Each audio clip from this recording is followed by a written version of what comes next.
Guys, आपका मेरे channel smart study में स्वागत है। आज हम क्लास 7 के साइंस का जो क्वेश्चन पेपर है उसको सॉल्व करने वाले हैं। ये जो सैंपल पेपर दिए गए हैं शिक्षा निदेशालय के द्वारा दिए गए हैं 2022 एंड 23 का सैंपल पेपर हम कर रहे हैं। बहुत ही ज़्यादा इंपॉर्टेंट क्वेश्चन आपके मिड टर्म के अकॉर्डिंग ये दिया गया है। इसका जो पैटर्न है आपके मिड टर्म के अकॉर्डिंग, जो मिड टर्म के एग्जाम है उसके अकॉर्डिंग है। तो इसके काफ़ी क्वेश्चन हम कर चुके थे। अब जो क्वेश्चन रह गए हैं उनको हम यहाँ पर सॉल्व करते हैं। तो इन सैंपल पेपर को आप ज़रूर करके जाइएगा क्योंकि बहुत ही ज़्यादा इंपॉर्टेंट है। आज हम भाग सेक्शन सी करने वाले हैं और जो ये क्वेश्चन पेपर है हिंदी और इंग्लिश मीडियम दोनों में ही आपको करवाया जाएगा। तो आइए देखते हैं। हरे और कोमल तने वाले पौधे आमतौर पर घास के मैदान में देखे जाते हैं। Plant with green and tender stem are commonly seen in grass field. आमतौर पर छोटे होते हैं, इनकी अनेक शाखाएं नहीं होती है। They are usually short and may not have any branches. ज़्यादा ब्रांचेस उन पे नहीं होती है। यहाँ एक पैराग्राफ दिया है और 6 मार्क्स के उसमें क्वेश्चन पूछे गए हैं। कुछ पौधों के तने के आधार के पास बहुत सी शाखाएं विकसित हो जाती है। Some plant develop branches near the base of the stem. इनका तना सख्त लेकिन मोटा नहीं होता। The stem is hard but not very thick. वहीं कुछ पौधे बहुत लंबे, कठोर और मोटे तने वाले हो जाते हैं। Some plant are very tall, hard and thick stem. इनमें शाखाएं तने के ऊपरी भाग से तथा जमीन से बहुत ऊपर होती है। The stem have branches are upper part and much above the ground. ऐसे पौधों को वृक्ष कहा जाता है। Such plant are called trees. तो देखो एक पैराग्राफ दिया गया है, उसके बाद उसी से रिलेटेड क्वेश्चन है। तो ज़्यादा पैराग्राफ को हमने नहीं समझा क्योंकि हमने वर्कशीट में अच्छे से इन सबको समझा हुआ है। अगर आपने नहीं समझा है तो वर्कशीट देख लीजिएगा और वहां से आप चैप्टर को कर लीजिएगा। अब देखते हैं क्वेश्चन क्या कहे गए हैं। हरे और कोमल तने वाले पौधों को क्या कहते हैं? Plant with green and tender stem are called. तो देखो हरे और कोमल तने वाले जो पौधे होते हैं उनको शाक कहा जाता है, हर्ब्स कहा जाता है। तो सी आंसर यहाँ पे करेक्ट हो जाएगा। नेक्स्ट क्वेश्चन देखते हैं। पौधे जिनके तने के आधार के पास से शाखाएं विकसित होती है, तना कठोर लेकिन मोटा नहीं होता, यह किस में पाया जाता है? The plant which develop branches near the base of stem.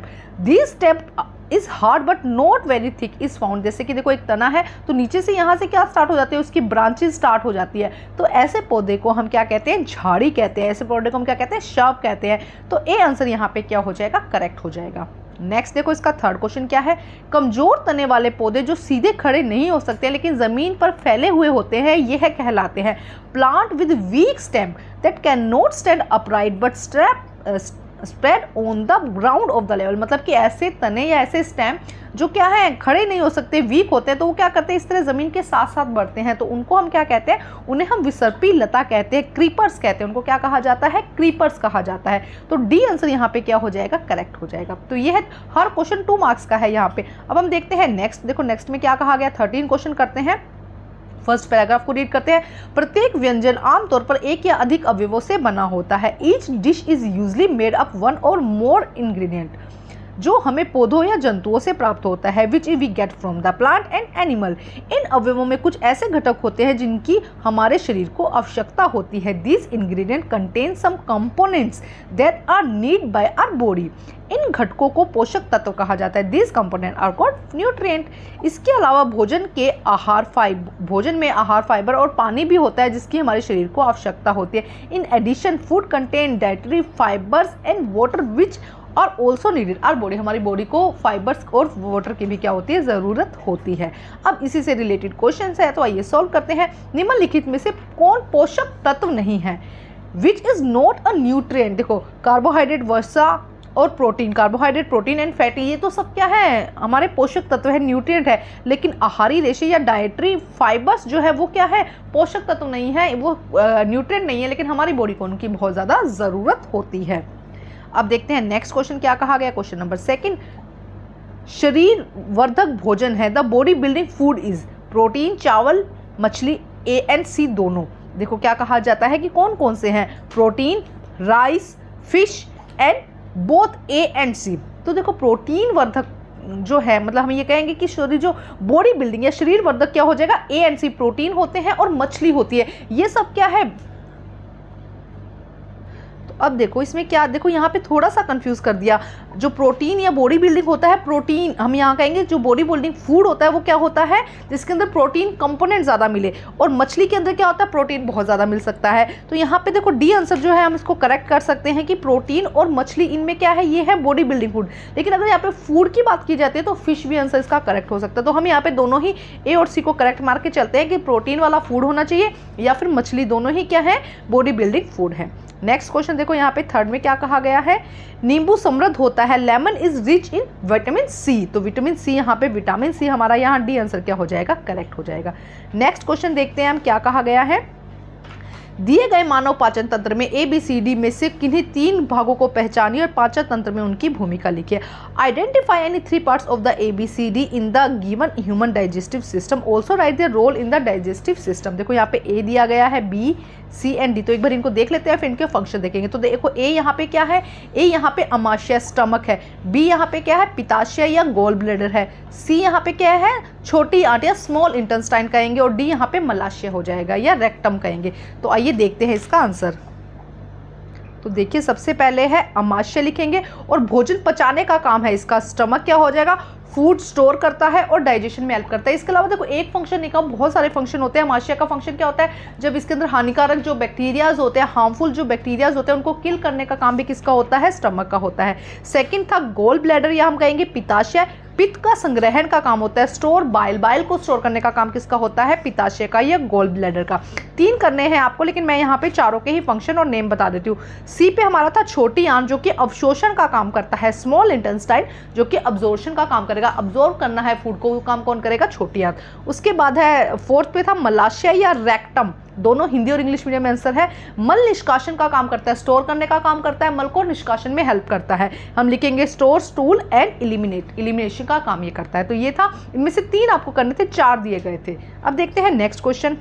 अब हम करते हैं क्वेश्चन नंबर 15। देखो क्या कहा गया, क्वेश्चन नंबर 15 में ग्राफ दिया गया है और उसको हमें सोल्व करना है।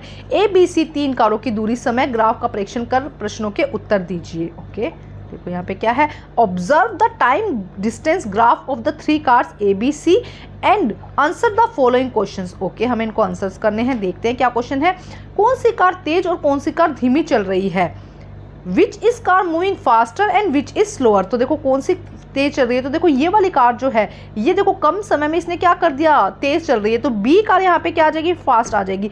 तो बी कार क्या है, तेज चल रही है। और ए कार देखो यहाँ से इसने शुरू किया और यहाँ तक पहुँचने में, तीनों इक्वल टाइम पे पहुंचे, लेकिन यहाँ से पहुँचने में इसने टाइम लगा दिया। तो ए कार जो है वो क्या कर रही है, धीरे चल रही है। यहाँ पे लिख देंगे स्लोअर कौन सी है, ए कार। ठीक है, अब देखते हैं सेकंड, ये फर्स्ट क्वेश्चन हो गया है ए। अब हम इसका बी पार्ट करते हैं। बी में देखो क्या कहा गया है, लगभग किस समय पर कार ए बी कार को एक साथ होंगी, in which car is moving, नहीं approx at A what time car B cross car A. एक मिनट, देखो यहाँ पे क्या कहा गया है कि कौन से समय में जो बी कार है वो ए कार को क्रॉस करेगी। तो देखो कौन से पॉइंट पर कर रही है, पी पॉइंट पर जो बी कार है, ये देखो ये बी कार इस तरह से चल रही है, ए कार इस तरह से चल रही है, कौन से पॉइंट पर करती है, पी पॉइंट पर। और पी पॉइंट हम देखते हैं लगभग 1 घंटे के आसपास। हम इसका अप्रोक्स माना, आप 1 घंटे से आप इस तरह से लिखते हैं, 1 घंटा लिख सकते हैं, 1 आवर लिख सकते हैं, 1 घंटा लिख सकते हैं यहाँ पर, ठीक है, या 1 आवर लिख सकते हैं। तो जो आप लिखेंगे वो तकरीबन सही होगा। 1.1 भी कर देते हैं तो भी गलत नहीं होगा, क्योंकि लगभग दोनों के बीच में ये आंसर आ रहा है। ठीक है, नेक्स्ट का देखो क्या है, कार बी ने कार ए को पीछे छोड़ने के समय को कितनी दूरी में तय किया। तो देखो पीछे छोड़ने के समय में कितनी दूरी में तय किया। हाउ, देखो यहाँ पे क्वेश्चन थोड़ा सा अलग आ गया कि how far has be travel by the sea time pass. यहाँ पे सी में पूछ लिया और हिंदी मीडियम में बी में पूछ लिया। तो हम देखते हैं कि क्या कहा गया है। देखो इतनी ही जल्दी में क्या किया उसने, उसको पीछे छोड़ दिया ना। कितनी देर में उसको पीछे छोड़ दिया, कार बी ने कार ए को पीछे छोड़ने के समय तक कितनी दूरी तय कर ली थी। देखो यहाँ पे क्या कहा जा रहा है कि कार बी ने कार ए को पीछे छोड़ने तक के समय तक कितनी दूरी तय कर ली थी। तो देखो पीछे कहाँ छोड़ा है, यहाँ पर इस पॉइंट पर क्या कर दिया है, पीछे छोड़ा है। तो यहाँ तक तकरीबन हम लिख सकते हैं कि 10 आवर्स की जो 10 घंटे की दूरी, 10 किलोमीटर, यहाँ पे लिखेंगे 10 किलोमीटर क्या कर दिया था उसने, तकरीबन तय कर लिया था। यहाँ पे लिख सकते हैं 9 लिख दोगे तब भी गलत नहीं होगा, 10 लिख दोगे तभी। और नेक्स्ट में पूछा गया सी में, इंग्लिश मीडियम में सी पूछा गया तो हम सी ले लेते हैं, तकरीबन हम लिख सकते हैं 11। तो आपको इंग्लिश मीडियम में है तो 11 घंटे तक की दूरी तय कर लेते हैं, और हिंदी मीडियम में क्योंकि ए पूछा गया है तो ए ने तकरीबन 9 या 9 कर दो, क्योंकि 11 अगर हम यहाँ कर रहे हैं तो यहाँ पे 9 कर सकते हैं हम, 9 10 इसके बीच में आ जाएगा। तो 9 देखो एक बार समझा देती हूँ, अगर आप यहाँ पे 9 और 10 लिख देंगे तब भी सही हो जाएगा, और अगर सी में आप 11 लिख देंगे तब सही हो जाएगा। अब इसके और में क्वेश्चन दिया गया है, रमेश ने पिकनिक पर जाते हुए बस में लगे चाल मापी यंत्र में अंकित आंकड़ों में विभिन्न समय अंतराल को नोट किया। कक्षा के आकार ने उन आंकड़ों के आधार पर बस का दूरी ग्राफ खींचा तथा उन्हें चित्र में दर्शाया गया है। तो पहले हम पूरा हिंदी मीडियम में कर लेते हैं, फिर इंग्लिश मीडियम में कर लेंगे। देखो यहाँ पे ग्राफ दिया गया है। अब उन्होंने पूछा है कि समय दूरी के x और y अक्ष पर कौन सी राशियां निर्धारित की गई है। तो देखो ये वाला x है तो x पर कौन सी की गई है, हम लिख देंगे x पर किया गया है समय, x पर क्या है समय, और y पर यहाँ पे क्या किया गया है दूरी, y पर यहाँ पे क्या किया गया है दूरी की गई है। ठीक है, इस बस की चाल परिकलित कीजिए। तो चाल निकालिए, तो देखो हर 1 घंटे में 1 चल रही है, तो चाल का फॉर्मूला क्या होता है, दूरी बटा समय, है ना। तो दूरी कितनी, कोई भी एक ले लो, चाहे हम ये ले लेते हैं, दूरी कितनी की 2 किलोमीटर, और समय कितना हुआ है 2 घंटे, तो 1 किलोमीटर यहाँ पे क्या आ जाएगा, 1 सेकेंड बेटा, तो यहाँ पे क्या हो जाएगा 1 किलोमीटर पर आवर, इसका क्या हो जाएगा चाल हो जाएगी, स्पीड हो जाएगी 1 किलोमीटर पर आवर, आप यहाँ पे लिख देंगे। नेक्स्ट क्वेश्चन क्या है कि चाल मापी यंत्र की उपयोगिता क्या है। तो चाल मापी जो यंत्र होता है उससे हम चाल मापने के काम करते हैं, चाल मापने का काम उससे हम करते हैं। ठीक है, अब इसी क्वेश्चन को हम उसमें देखते हैं। देखो क्या कहा गया है, रमेश इज वाइल गोइंग, देखो क्या कहा गया है कि Ramesh while going on a picnic noted down the reading of the speed measuring device on the bus different interval on time. In class he drew the distance time graph of the bus on the basis of the collected data from the bus. These are showed below in the above diagram। यहाँ पे दिया गया है देखो कि एक, यहाँ पे थोड़ा समझा देती हूँ कि एक 0 टाइम पे 0 थी, 1 घंटे के अंदर हम कहते हैं 1 किलोमीटर चली, 2 घंटे के अंदर 2 किलोमीटर, 3 घंटे के अंदर 3 किलोमीटर, और यहाँ पे जब ग्राफ बनाया तो इस तरह का ग्राफ बना। अब क्वेश्चन क्या है कि फर्स्ट क्या कहता है कि डिस्टेंस एंड टाइम ग्राफ दिया गया है, एक्स और वाई एक्सिस पर क्या है, तो हम यहाँ पे यहाँ से लिख लेंगे। देखो यहाँ पे लिख दीजिए कि एक्स एक्सिस पर टाइम है और वाई एक्सिस पर डिस्टेंस है। आप यहाँ से भी लिख सकते हैं कि ये एक्स एक्सिस पर है टाइम, यहाँ पे एक्स एक्सिस पर दिया गया है, वाई पे डिस्टेंस दिया गया है।